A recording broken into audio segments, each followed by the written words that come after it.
if let me paint this imaginary. Let me paint this imaginary picture. If, let's say, all our parents had this moral concept that I'm not going to drink in front of my kids, I'm not going to drink in front of my kids, I'm not going to drink in front of my kids. When you're craving something to drink, then you're like, okay, what can I do? Akani is currently at home, he's not doing anything. How about I actually take my kids and they go and have a sleepover at Akani's place, and then Ranzo will probably take care of them, and then Akani can come over, and then we can all chill as grown-ups and drink.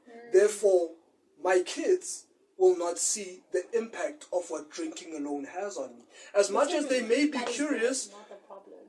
as much as...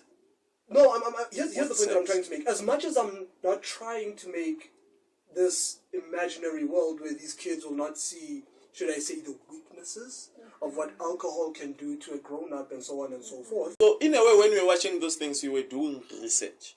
After doing research, what do you want to do, usually? Put it into practical use. But when you saw your dad reading the Bible, you're like, whatever, vibes, whatever.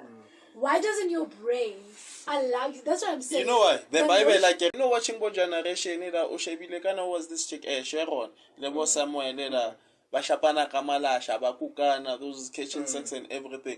Those things spark curiosity, like, okay. And then the parent will be like, Zwalame. Automatically you're telling me, oh, it's wrong.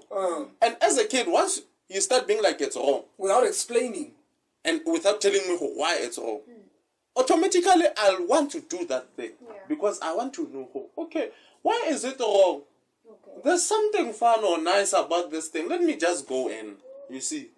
Because if you learn something, right? If you learn that the only way to tackle an issue is if you sit down, you have that conversation, would you rather not have that type of approach as well with your parent? And if so, then why not? Because I found that in my life, in order for me to have an understanding, I mean, almost every conversation is uncomfortable, to be quite honest. Yeah.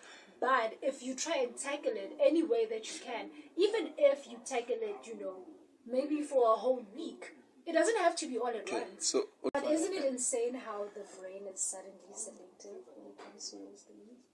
Like suddenly you want to practice what you saw on TV. If you saw people kissing, that's the only thing that you want to practice.